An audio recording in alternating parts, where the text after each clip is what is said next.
¿Cómo están? Bien, los veo contentos, sonrientes. Qué bueno, de eso se trata, de ir a la casa del Señor, de gozarnos, de aprender del Señor, de darle al Señor, pero Dios siempre nos sorprende dándonos también de lo que Él tiene para nosotros. Vamos a orar y vamos a la palabra del Señor. Amado Dios, yo te doy gracias por permitirnos estar en esta mañana, en este lugar. Tú eres bueno, Señor, tu misericordia es buena, Señor. Gracias porque hoy, Señor, tú nos das una palabra, Señor, a nuestro corazón. Permite, Señor, que lo que yo traigo, Señor, sea tu palabra, Señor. Elimina mis conceptos que no sirven de nada, Señor. Tu palabra es la que llena, la que inspira, la que nos cubre, nos fortalece, Señor. Tu palabra, Señor, es buena, agradable y edifica, Señor. Te damos toda la honra y la gloria, mi Jesús. Amén, amén, amén. Dele un aplauso fuerte al Señor. Gloria al Señor. Estamos estudiando una serie del Sermón del Monte. ¿Cuánto lo tienen presente? El Sermón del Monte. ¿Qué es el Sermón del Monte? El Sermón del Monte es, se puede decir, la estructura del reino de Dios. Es los códigos que Dios nos dejó en la palabra del Señor de cómo comportarnos en esta tierra. El decálogo que Dios nos dejó en la tierra para poder vivir. Los judíos en ese momento estaban esperando un rey, pero estaban esperando un rey guerrero, un rey que lo librara del imperio, del yugo romano, y que ellos estuvieran por encima y que pelearan con espadas, que pelearan como en la antigüedad, con lanzas, con todo eso. Pero Dios vino a traer un reino diferente, vino a traer una mentalidad diferente. Y cuando Dios expone el Sermón del Monte, esa fabulosa prédica, muchos en ese lugar fueron choqueados. Digo, esto no era lo que esperaba. Yo esperaba un rey que viniera a hacernos justicia, pero Dios estaba haciendo justicia. Dios estaba haciendo justicia desde otra manera. Y aprendimos que lo que Dios quería hacer era que todo comenzara de adentro hacia afuera. ¿Lo recuerdan? Porque antes la ley nos decía algo de afuera para transformarnos adentro, pero Dios, cuando murió y resucitó, el Espíritu Santo vino a nuestro corazón y comienza a trabajar desde adentro hacia afuera. Por eso dice la palabra que desde nuestro interior correrán ríos como de agua que viva. Y Dios comienza a trabajar desde adentro y comienza, por eso es que tu manera de comportarte cambia. Por eso es que las palabras que decías antes ya no las dices. ¿Y quién te le dijo? ¿Quién te lo prohibió? Yo le pregunto a la gente y me dice: pastor, no, nadie, no sé, ya no me nace, no nace en mí. Ya siento que no es bueno lo que hago, pero es la presencia del Espíritu Santo en ti. ¿Cuántos le dan un aplauso al Señor por eso? A ver, si ese aplauso es para mí, gloria al Señor. Y comenzamos a hablar de las bienaventuranzas. Y hablamos de bienaventurados los pobres de espíritu, porque de ellos es el reino de los cielos. Y entendíamos por medio de la palabra que pobreza en la Biblia, pobres de espíritu, no es la pobreza franciscana, ni que tú tengas el pantalón, no puedo decir roto porque son los últimos pantalones a la moda, nuevos. El pantalón sucio, tal vez el acabado y vivir ahí sin nada. Y eso es ser pobres de espíritu. No es ser pobres de espíritu. Aprendíamos que es despojarnos de ese estatus, de esa posición delante del Señor, de todo lo que tú sabes, de todo lo que tal vez tienes en tu mente, aún de la palabra que tú tienes en tu mente y en tu corazón, que aunque tú sepas mucho, eso no es nada delante de la presencia del Señor. Y que cuando tú eres pobre en espíritu, tú estás con un corazón humilde diciéndole: Señor, necesito aprender de ti todos los días. Necesitamos ser enseñados, reconocer que necesitamos de Él. ¿Cuántos reconocen que necesitan de Él? Cuando no somos pobres en espíritu, decimos: es suficiente, ya con esto simplemente tengo para aprender. Pero hay tanto que Dios nos quiere enseñar. Hay tanto, hay infinidad de cosas que están en la palabra de Dios que Él quiere enseñarnos a nosotros. También aprendíamos la segunda bienaventuranza, es bienaventurados los que lloran, porque ellos recibirán consolación. Pero aprendimos que las lágrimas que el Señor decía aquí no eran de manipulación. Dile al de lado, no es manipulación, porque hay lágrimas que manipulan, ¿o no? Tú estás hablando con alguien y al otro se le sale la lágrima y tú dices, no, ya no, está bien, fui yo, lo siento, perdona. No son lágrimas, a Dios nadie lo puede manipular, ni tus lágrimas que llegues allá, Señor, no, Dios conoce tu corazón y saben cuándo esas lágrimas son de verdad y cuándo son de mentira. Pero dice la palabra de Dios, y aprendíamos que llorar no es malo, que cuando tú llegas delante de la presencia de Dios, llorar no es malo, mostrar y evidenciar nuestras emociones no es malo. Antes la iglesia nos decía, y habían canciones donde nos decían, el gozo que tengo en mi corazón nadie me lo puede quitar. Eso es verdad, pero también decía algo, que los que tienen a Cristo no lloran, que los que tienen a Cristo no pueden estar tristes. No puede estar triste un corazón que tiene a Cristo. Y eso es una mentira. ¿Cuántos aquí han estado tristes alguna vez? Porque las emociones Dios nos las dio, y es parte de nuestra humanidad el sentir emociones, el llorar, el alegrarse, el enojarse, y el enojarse, el airarse muchas veces, pero controlados por medio del Espíritu Santo allí. Las emociones son parte de nuestra vida, y expresar nuestras emociones, ¿saben? Se vale llorar muchas veces delante de la presencia de Dios, y ahí es cuando experimentamos el consuelo de Dios. A Dios le impactó unas lágrimas impresionantes en la palabra de Dios, cuando una mujer llegó, interrumpió una cena allí, dice que ungió sus pies con lágrimas. Wow. Y esto conmovió tanto al Señor que hoy hablamos de esta mujer hace miles de años por su adoración en ese lugar.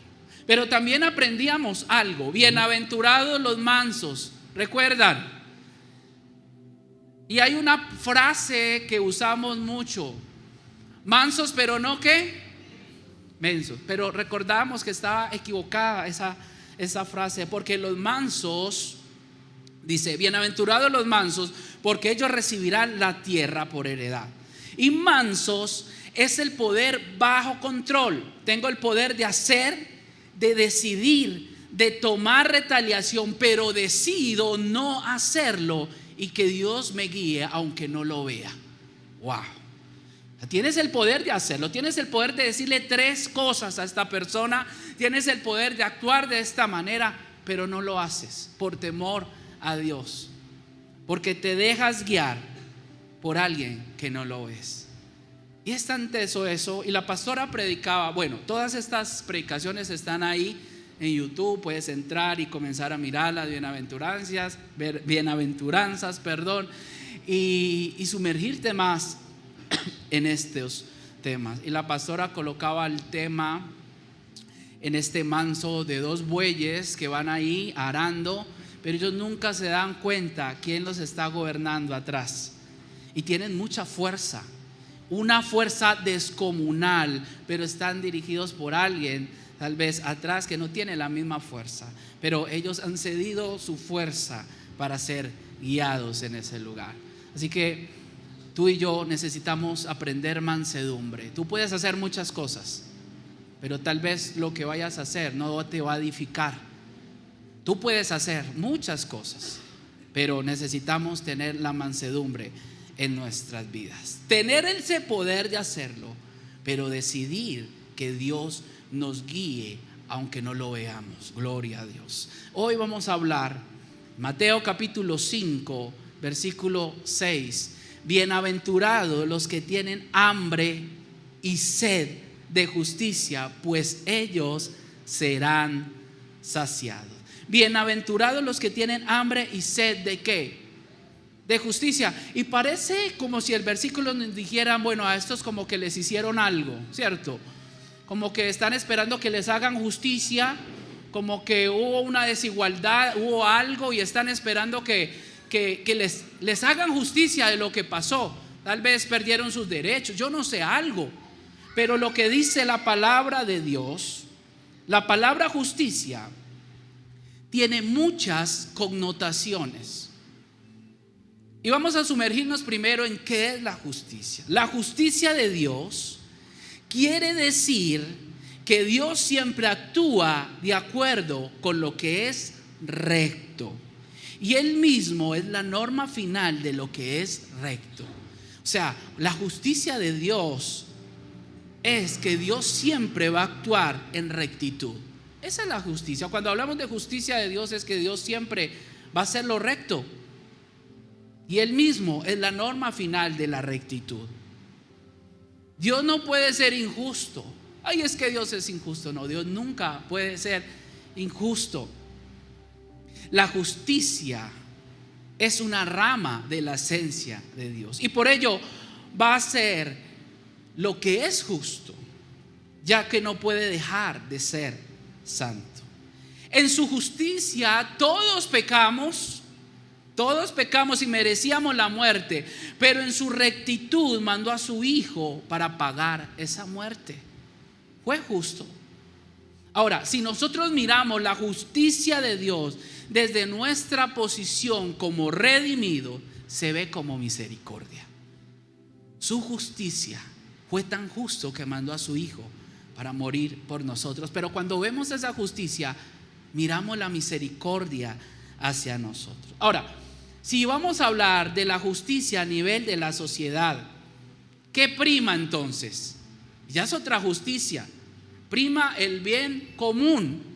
Prima como la igualdad en unos casos y la equidad en otros casos. Y equidad es darle a cada uno lo que se merece. Porque si hay igualdad, le doy igual a todos, pero tal vez otros necesitan otro poquito. Entonces, cuando hablamos de equidad, es darle a cada uno lo que se merece. Equidad no es igual a igualdad. Es como la parábola de los talentos, ¿recuerdan? Que el Señor llegó allí y entonces le dio los talentos de acuerdo a sus capacidades. A uno le dio ¿cuántos? 1. A otro ¿cuántos? 2, 3. ¿Quién da más? 2, 3. A otro le dio ¿cuánto? A otro le dio 5 talentos, ¿cierto? Y a todos les dio de acuerdo a sus capacidades. Eso es lo que la palabra está hablando. En la palabra de Dios habla de esa equidad. Entonces, la justicia a nivel de sociedad. Pero cuando se habla de justicia en primera persona, cuando hablamos nosotros de esa justicia de adentro hacia afuera, en nosotros, en este texto se traduce como dique, D-I-K-E, dique, recto, rectitud. Entonces podríamos leerlo de esta manera: bienaventurados los que tienen hambre y sed por la rectitud, por lo correcto, por lo que debe ser. Y eso es lo que la palabra nos está diciendo. Bienaventurados los que tienen hambre y sed por lo que deben ser, por lo que deben hacer, por lo cómo deben comportarse. Bienaventurados los que tienen hambre y sed por hacer lo correcto, lo que se debe ser, lo que se debe hacer. Hay una frase que me gustó mucho de Charles Spurgeon.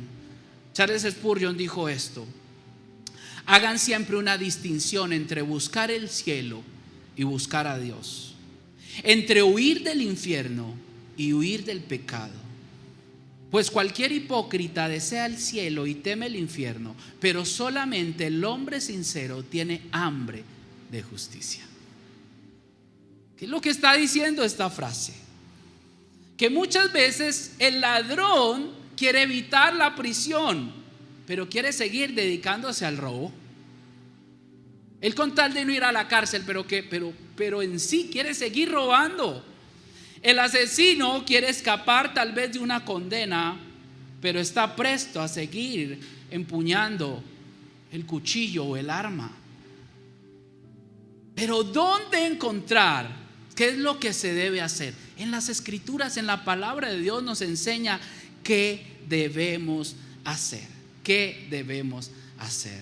Entonces, no es simplemente venir a la iglesia y decir: es que yo temo ir al infierno, es que no me gusta pecar, es que tal vez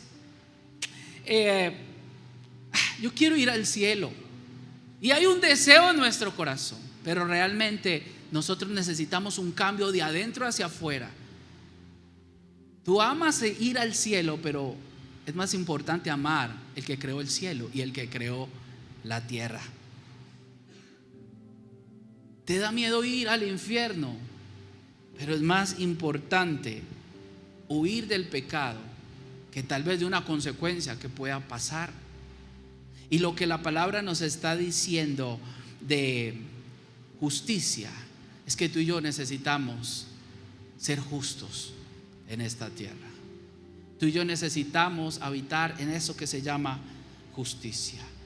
Mateo capítulo 5 versículo 6, vuelvo y retomo esta bienaventuranza. Dice: bienaventurados los que tienen hambre y sed de justicia, pues ellos serán saciados. Y hemos aprendido que justicia es ¿qué? Rectitud. Vamos a decirlo así: bienaventurados los que tienen hambre y sed de rectitud y hacer las cosas bien, pues ellos serán saciados. Ahora encontramos dos palabras muy importantes: hambre y sed. Dos necesidades fisiológicas del ser humano. ¿Alguien ha sentido hambre en este lugar? ¿Alguien tiene hambre en este momento? Bueno, órele al Señor, tranquilo, no son las 12. Pero ¿alguien ha sentido hambre en este lugar? A unos el hambre les cambia el genio. Unos comienzan a mirar bravos, ya no. Gracias por reconocerlo. Santi levanta su mano. ¿Cuántos hombres en este lugar les da como mal genio cuando les da hambre? A ver, reconózcanlo, levanten sus manos. Yo la levanto. Pero no hay nada como un hambre que uno dice: no, ya tengo dolor de cabeza, ya estoy, mejor dicho, ya no sé ni qué me están hablando ni qué me están diciendo.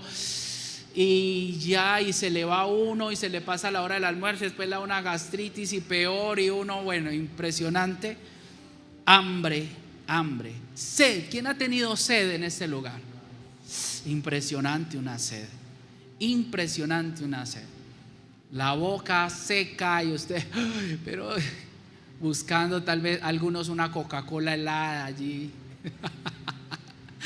Pero sed, la sed, el hambre y la sed. Hambre y sed tal vez es una metáfora que hoy no impacta tanto como en los días de Jesús, cuando la comida y el agua eran escasas y la gente solía pasar hambre y sed. Hubo un momento en donde Jesús estaba allí y los discípulos le dicen: Señor, despide la multitud porque está cansada y necesita comer, tiene hambre. Era una multitud que seguía a Jesús, tal vez se le acabó su lonchera allí, su ración, pero tenían hambre y sed. Y el Señor hace el milagro de los 5,000, de los panes y los peces. Allí sacia el hambre de esa multitud que estaba en ese lugar. Pero la palabra habla mucho de hambre y sed. Esas necesidades fisiológicas que nosotros, los seres humanos, no podemos ignorar. ¿Alguien puede ignorar el hambre en este lugar? ¿Alguien le puede decir a la otra persona: no, eso es psicológico, todo está en la mente, no piense en eso, no piense? Me dices eso y me tienes que dar 2 almuerzos. Pero es hambre, y cuando hay hambre, hay hambre. Cuando hay sed, hay sed. Y tú no lo puedes negociar, tú no lo puedes controlar, tú no puedes hacer nada. Si tienes hambre, tienes que ir a buscar comida, agua. El lenguaje del hambre y la sed es bien conocido en las Escrituras. Isaías 55, versículo 1 al 2 dice: todos los sedientos, venid a las aguas, y los que no tenéis dinero, venid, comprad y comed, y se deleitará vuestra alma en abundancia. Eso habla Isaías: todo el que esté sediento, venid a las aguas, y los que tenéis dinero, venid, comprad, comed, y se le deleitará vuestra alma en abundancia. Y en Juan capítulo 6 versículo 35 dice: el que a mí viene no tendrá hambre, y el que cree en mí nunca tendrá sed. Porque hay una necesidad espiritual como el hambre y como la sed. Hay una necesidad espiritual dentro de nuestro corazón como el hambre y como la sed. Así como tú tienes hambre y así como te da sed, tu espíritu también le pasa lo mismo: hambre y sed. ¿Dónde vas a saciar el hambre y sed espiritual? Dime dónde lo vas a saciar. Tú puedes salir de este lugar y comprar el almuerzo, o irte y llenar tu estómago y se va a calmar, pero el espíritu, ¿cómo lo vas a calmar? ¿Cómo vas a calmar tus emociones? ¿Cómo vas a calmar lo que está dentro de ti? Solo alguien lo puede hacer y saciar tu alma, y se llama Jesucristo. ¿Cuánto le pueden dar un aplauso al Señor? Solo Él lo puede hacer. Solo Él lo puede hacer. Pastor, yo no he tenido hambre espiritual. Tal vez no lo has entendido, pero has tenido hambre espiritual cuando te sientes que no sabes qué hacer. Cuando te sientes tan incómodo después de lograr algo y dices: esto no me llena.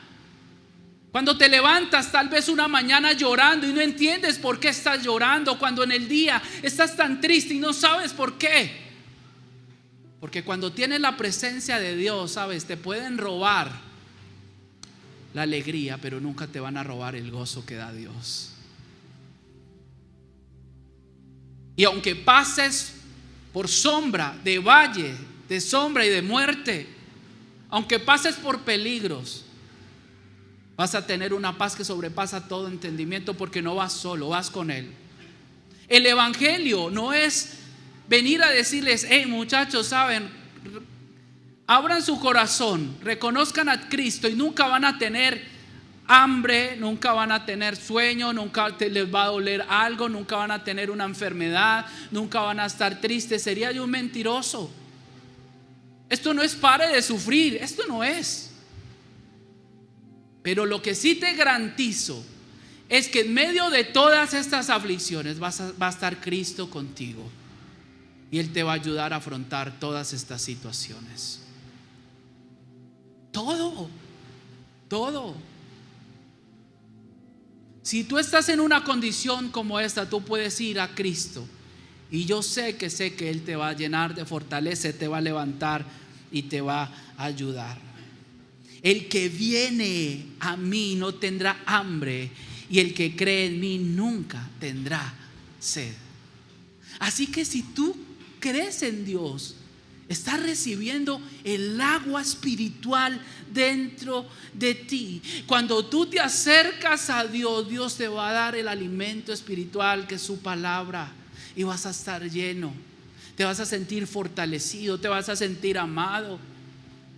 Sabes, muchas veces puede haber una soledad en ti tan grande, pero es una búsqueda incansable e insaciable de tu espíritu de buscar a Dios, que solo Él lo puede llenar, solo Él lo puede hacer. Pastor, ¿y qué necesito? Simplemente acercarme a Dios y Él lo va a hacer todo. Pastor, ¿y por qué tan fácil? No fue fácil, lo digo en los encuentros. Él lo hizo fácil al morir en la cruz por ti y por mí. Abrir esas puertas espirituales para que cuando tú ores y quieras buscarlo y te humilles delante de Dios, sepas que Él comienza a obrar y a saciar tu vida. Ahora, la característica de hambre es algo que nosotros necesitamos comprender en esta mañana. El hambriento se apresura a la mesa. Yo no sé si tú has tenido hambre, pero cuando tú llegas con mucha hambre, no esa hambre que estás trabajando, ay, siento como que, ¿será que vamos a almorzar? No, en una hora. Ah, bueno, ahí no hay hambre. Sí está la necesidad de que, bueno, pero todavía no se te ha alborotado el hambre. O sea, no ha salido el león que hay en ti. Pero no hay hambre. Hambre es cuando te apresuras a la mesa, cuando tú dices, no importa lo que me den. Hambre. El que no tiene hambre mira con desagrado muchas veces la comida. Hay esto es lo que hay. Realmente no tiene hambre. Pregúntale a un niño en la calle, en un andén, ¿qué es hambre? Te va a mirar con sus ojitos que tú no te vas a negar a darle nada. Hace creo que 8 días había una señora como con una niña, pero cuando ella dijo que tenía hambre, se le notaba tanto en sus ojos, en su mirada y en todo su cuerpo, que inmediatamente yo abrí la billetera y le di lo que había, porque había hambre en esa mujer. Lo pude ver, era hambre literal. Y el hambre nos obliga a todo. Con hambre los pueblos se pueden levantar en guerra. Con hambre tal vez puedes hacer locuras porque hay hambre. O tal vez tus hijos tienen hambre. El hambre nos obliga a muchas cosas. El hambre nos obliga hasta a pedir. El hambre. De esa hambre les estoy hablando en esta mañana. Hambre no es el que mira tal vez la vajilla, si está bien servido. El hambriento se le ve en el rostro la necesidad de comer. Son necesidades que no se pueden ignorar. Y cuando la palabra habla de hambre y sed de justicia, es quien ve lo recto y lo correcto como una necesidad, una gran necesidad. Ves algo incorrecto y no lo puedes dejar así. Cuando tienes hambre y sed de justicia, es que vas a sentir la necesidad de siempre hacer lo correcto. Es una necesidad en ti. Es una necesidad, no es algo opcional, no es, ay no, yo hace 20 años hice algo correcto. No, yo me acuerdo cuando yo hacía lo correcto.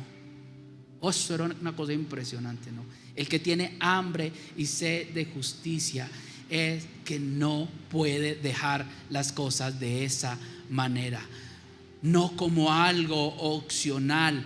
El hambre y la sed te domina, no te puedes distraer. Así es la necesidad de hacer lo correcto. Cuando el Señor decía, bienaventurado el que tiene hambre y sed de justicia, es bienaventurado, dichosamente feliz los hombres y las mujeres que en realidad sienten esa necesidad de hacer lo correcto con todas sus fuerzas. Es una necesidad. No te puedes quedar así. No te puedes hacer el bobo, distraerte, porque es una necesidad que está allí. Yo no sé si tú has visto las películas cuando hay gente en el desierto y a veces hasta toman su propia orina, o en las noticias, en los terremotos, dicen yo quedé 10 días atrapado debajo, 20 días, yo no sé qué, pero ¿qué hiciste? Yo tenía mucha sed y hice lo que tenía que hacer. Tantas cosas, como les decía, hacer con el hambre. Hambre y sed de justicia. Eso es una necesidad constante de hacer lo correcto, de hacer lo correcto.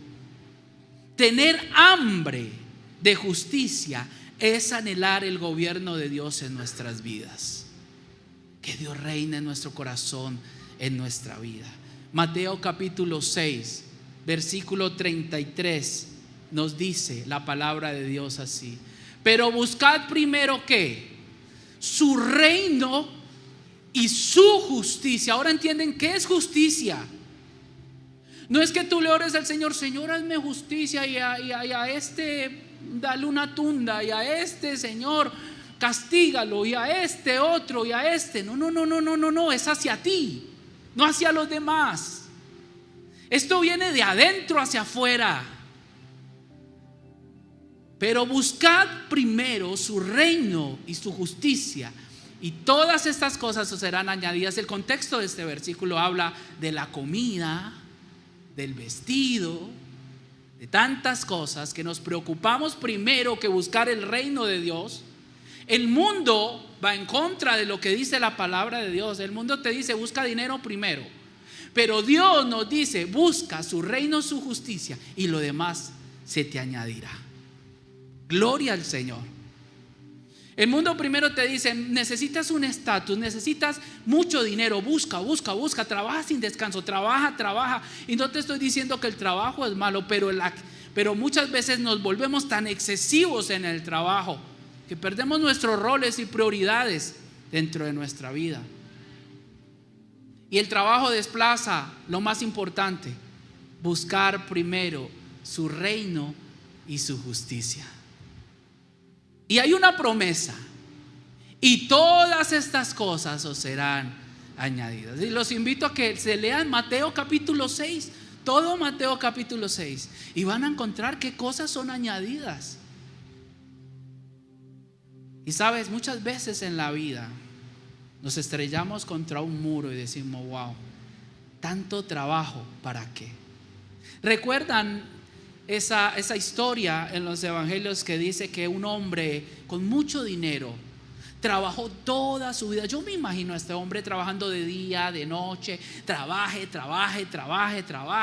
y no se saciaba, tenía esto, quería más y más. Y llegó un momento en donde tenían tanto que hizo otro granero y otro y uno más grande, hasta que dijo: no, ya, ahora sí, gózate alma, disfruta. Y se oye una voz que le dice: necio, ¿no sabéis que hoy vienen por ti? ¿A quién le va a quedar todas estas cosas y todo el tiempo y todo lo que lograste? Te preocupaste solo por eso y te olvidaste de lo demás.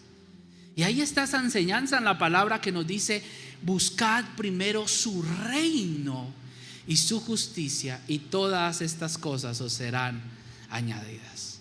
Y yo quiero decirte en esta mañana que tú y yo necesitamos buscar el reino de Dios, su justicia.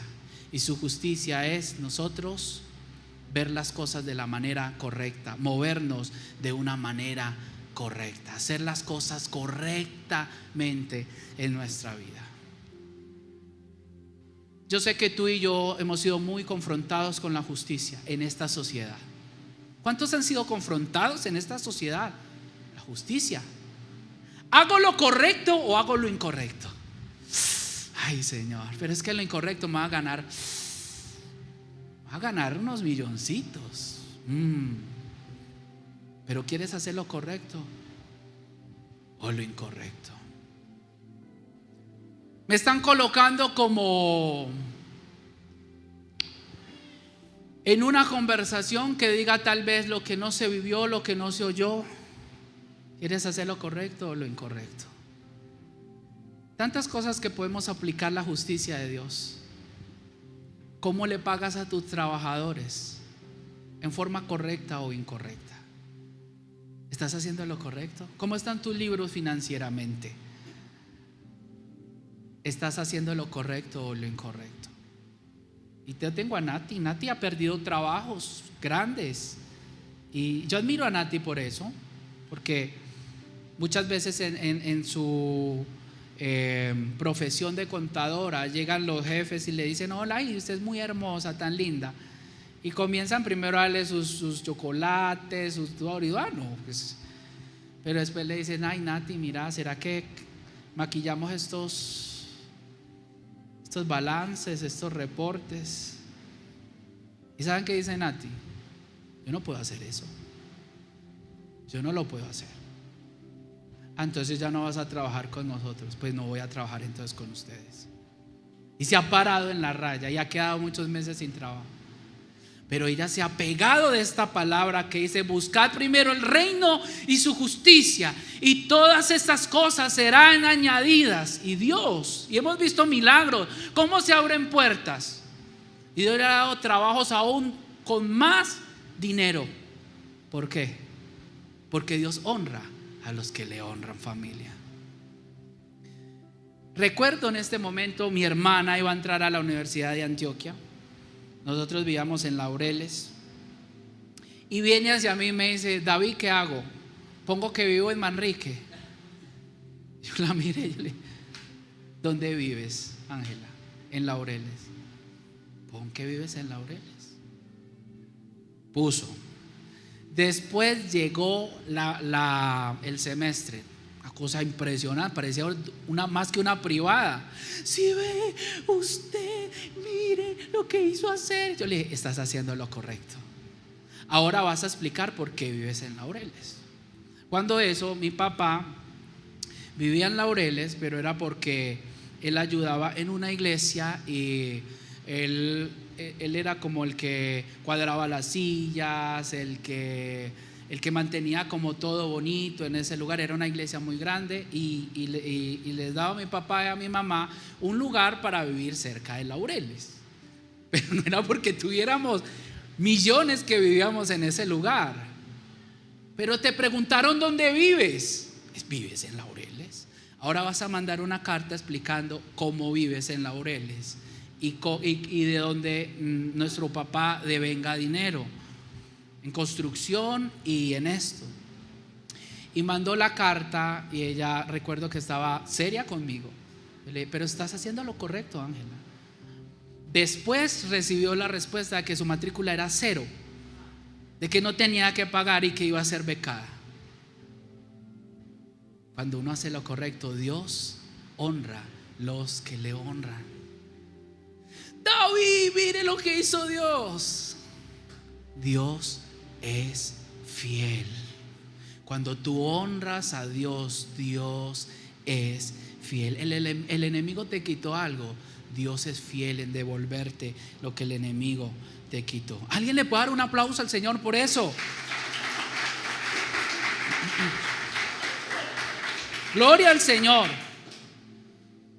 Por eso la palabra de Dios habla de hambre y sed de justicia, la necesidad de hacer lo correcto. No puede estar en ti el dilema, ¿lo hago o no lo hago? Es una necesidad, hambre y sed de hacer lo que se tiene que hacer. Te están diciendo que mienta, lo pones en duda. Haz lo correcto que dice la palabra del Señor. Es algo que tiene que salir constante y natural. No se puede vivir de glorias pasadas. Muchos han dicho y en conversaciones, no, yo era tremendo, yo evangelizaba, no, yo era impresionante, yo como oraba. No, y ahora, no, pues ahora yo no oro. No podemos vivir de lo pasado. Tienes que vivir de lo presente. Y si no estás orando, búscalo y comienza a orar. Es lo mismo con la justicia. ¿Eres justo? Y la palabra habla mucho de justos y los justos y los justos. Y hoy salimos con algo nuevo en nuestro corazón. La justicia de Dios es hacer lo correcto. Bienaventurados los que tienen hambre de hacer lo correcto. Tú y yo estamos de acuerdo con la rectitud, ¿cierto? Que es lo mejor, hacer lo correcto es lo mejor. El problema es que muy pocos queremos hacerlo. Muy pocos no queremos la rectitud en nuestra vida. Nos molesta que hablen de nosotros. ¿A cuánto les molesta que hablen de ustedes? Pero hablamos de los otros. No estamos siendo justos. Que no nos hagan, pero hacemos. Ahí no hay justicia. No estamos haciendo lo correcto. Nos molestan que nos hagan esperar. ¿A cuánto? Levanten su mano. Pero llegamos tarde a todo lugar. No estamos siendo justos. No, un momentico, pero usted ¿cómo así? Eran media hora, hermano. Pero usted llega 3 horas después a todo lugar y deja esperando a los que llegan temprano, que son puntuales, que tienen esa disciplina de la puntualidad y llegan puntuales. ¿Sabes qué estás haciendo? Haciendo pecar a su hermano. Porque su hermano llega y usted llega tarde. Le molesta que le hagan esperar, pero si hacemos esperar a los demás, y así podemos poner una larga lista. Miren esta, nos fascina justificarnos a nosotros. Es que pasó esto, es que pasó, pero no entendemos a los demás. ¿A cuánto les pasa eso? Tal vez en esta mañana no puedes decir amén, sino ay, porque nos toca a todos. Pero eso es justicia, muchachos. Familia, justicia. Nos justificamos de todo, pero somos tan crueles con la otra persona que no las dejamos ni hablar. Pero me deja, no, ya. ¿Dónde hay justicia en eso? Nos molesta que hablen de esta manera con nosotros, pero si hablamos de esa manera con otros, ¿dónde está la justicia? Nos fascina poner culpas en los demás, en las otras personas. Es que yo hice eso por aquel, es que yo hice eso por este, es que yo hice esto por perencejo. Pero no reconocemos que nosotros mismos somos los del problema. Justicia, hambre y sed de justicia.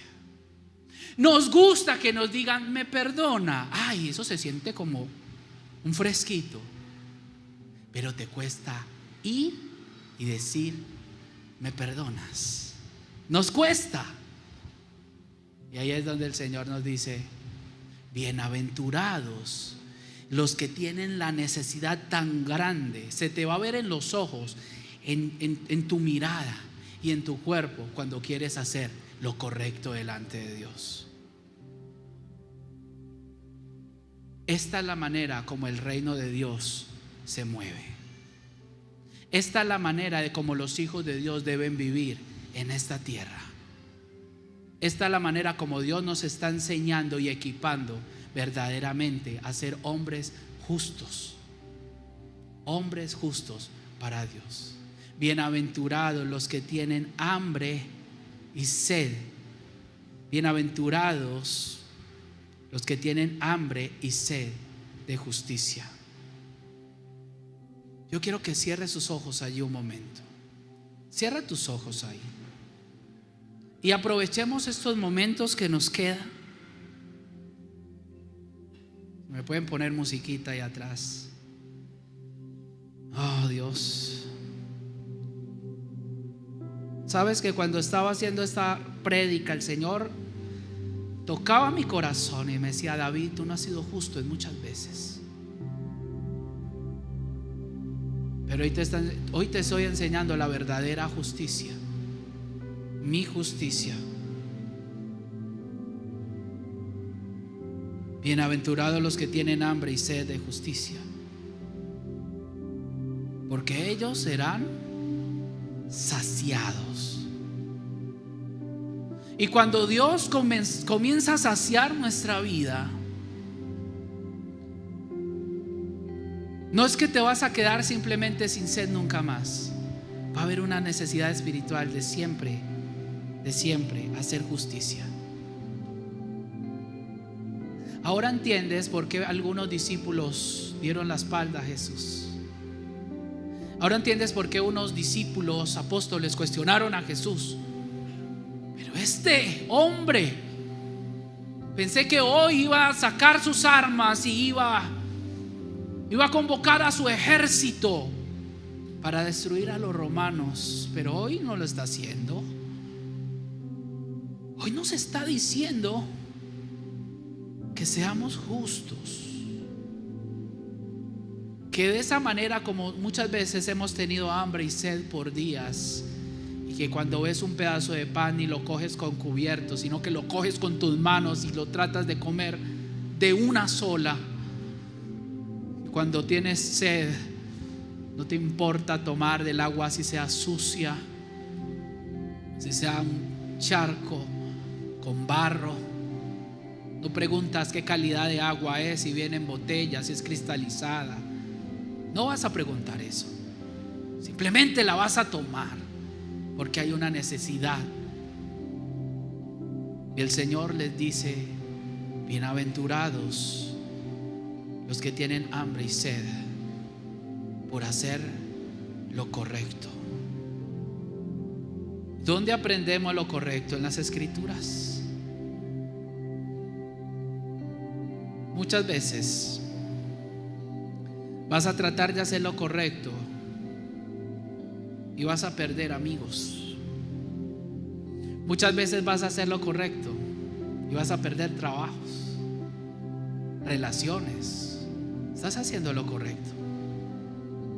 Muchas veces por hacer lo correcto te van a dar la espalda, porque a Jesús también se la dieron por hacer lo correcto. Muchas veces Jesús hubo una vez donde predicó y estaban 70 de sus discípulos más 12, eran 82 personas que estaban en ese lugar.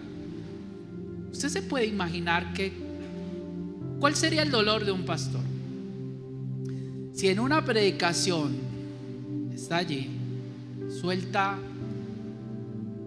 la palabra justa, lo correcto que dicen las escrituras, y se paran 70 y le dicen: dura es esta palabra, y nunca más vuelven, y se queda con 12 y les pregunta: muchachos, ustedes también se quieren ir. Y Pedro le dice: Señor, ¿a dónde iremos si solo tú tienes palabras de vida? Dios también sintió todas estas cosas, pero cuando tú hables lo correcto y lo recto, vas a tener detractores por hacer justicia, pero también van a haber otras personas que te van a admirar, y hay alguien que te va a aplaudir en los cielos, porque hay una necesidad, como si fuera tan fisiológica, de hacer lo correcto. Examina tu corazón en esta mañana, tu mente. Es una mañana para pedir perdón. Es una mañana para decirle: Señor, perdóname.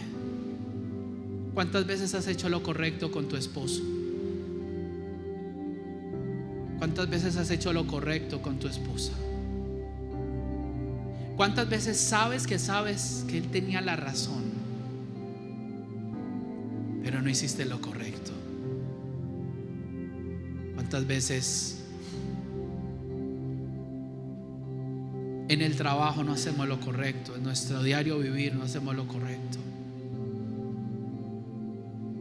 Y Dios hoy nos está diciendo: bienaventurados los que tienen hambre y sed. De esa manera tan salvaje es que tú y yo necesitamos tener la justicia en nuestro corazón, en nuestra vida, en nuestros poros.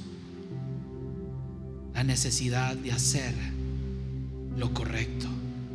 Tal vez Dios está trayendo el Espíritu Santo en esta mañana a tu corazón muchas veces que no hiciste lo correcto, que colocaste culpas en otros cuando eran tuyas, que te indelicaste por lo que alguien te hizo, pero no has cambiado la forma como tú hablas a los demás. Entonces no podríamos hablar de justicia, porque el justo da, pero también recibe. El justo espera, pero también da. ¿Y qué importa si no te agradecieron? Estás haciendo lo justo. ¿Y qué importa si hablaron de ti, pero tú estás haciendo lo justo? Porque cuando hacemos lo justo, hacemos distinción entre buscar el cielo o buscar verdaderamente a Dios. Cuando hacemos lo justo, ponemos la distinción tan grande entre tenerle miedo a un infierno o verdaderamente huir de un pecado que daña mi corazón y mi vida. Cuando la justicia de Dios comienza a reinar en nuestra vida, todas las cosas os serán añadidas. Pero buscad primero el reino de Dios y su justicia. Pero buscad primeramente, y todas estas cosas os serán añadidas. ¿Cuáles? Todas las cosas. Cuando tú comiences a cambiar tu manera de vivir, hay muchas cosas que van a venir. ¿Sabes qué me pone el Espíritu Santo en esta mañana? Hay bendiciones que están esperándote cuando comiences a ser justo, cuando haya justicia en tu corazón. Hay bendiciones que están allí diciendo, si tan solo Él comenzara a hacer lo correcto, podría darles esto y esto. Hay tantas bendiciones en fila, porque su palabra no se niega a sí misma, porque la justicia de Dios lo dijo: buscad primero su reino, su justicia, y todas estas cosas serán añadidas. Hay muchas cosas que van a ser añadidas, pero necesitas ser justo. Hay trabajos que se van a abrir, pero necesitas ser justo, porque hay personas que miran más la calidad humana y espiritual de las personas que sus actitudes como profesional, y simplemente has cerrado la puerta simplemente porque no eres apto con P, si eres apto con C, pero necesitas vivir, ser justicia. A un pastor hace muchos años le preguntaron: pastor, ¿cuánto ora usted? Ya lo he dicho muchas veces. Y él respondió: yo soy oración. Ups, perdón, pastor. ¿Cuántas veces tienes que ser justo que tú puedas decir: yo soy justo en Dios? No en tus fuerzas. Nunca lo vamos a hacer en nuestras fuerzas, porque cuando miramos las bienaventuranzas vemos como una trenza en el fruto del Espíritu. Sin el Espíritu Santo no podemos evidenciar las bienaventuranzas en nuestra vida, pero Él nos va a ayudar a que cada bienaventuranza sea una parte de nuestra vida. Padre, gracias por esta mañana, gracias por este tiempo, gracias por este espacio. Yo sé que tú estás tocando cada corazón, Señor. Perdónanos, hoy te pedimos perdón, Señor. No hemos sido justos. Muchas veces creíamos ser justos, Señor, pero la palabra nos desnuda y nos damos cuenta que no lo hemos sido. Pero hoy, Señor, más que el alimento y más que el agua, de esa manera anhelamos tu justicia. ¿Y qué si quedamos en descrédito? ¿Y qué si perdemos tal vez un contacto? ¿Y qué si nos cierran una puerta? Desde que tú no nos cierres nada, Señor Jesús, lo tendremos todo, Señor Jesús. Si te tenemos a ti, Señor, lo vamos a tener todo, papá. Gracias, mi Jesús. Gracias, Dios. Y a los que nos ven en la transmisión, Dios les bendiga. Un abrazo. Padre, gracias, Señor. Tú eres bueno y misericordioso. Señor, llévanos en paz, en bendición a nuestros hogares, Señor. Que nos inunde tu justicia. Que nos inunde, Señor Jesús, tu paz. Que nos inunde tu amor, Señor. Y que podamos en esta semana ser evidencia de la justicia tuya, Señor, en nuestra vida, mi Dios. Amén, amén. Denle un aplauso al Señor. Dios les bendiga.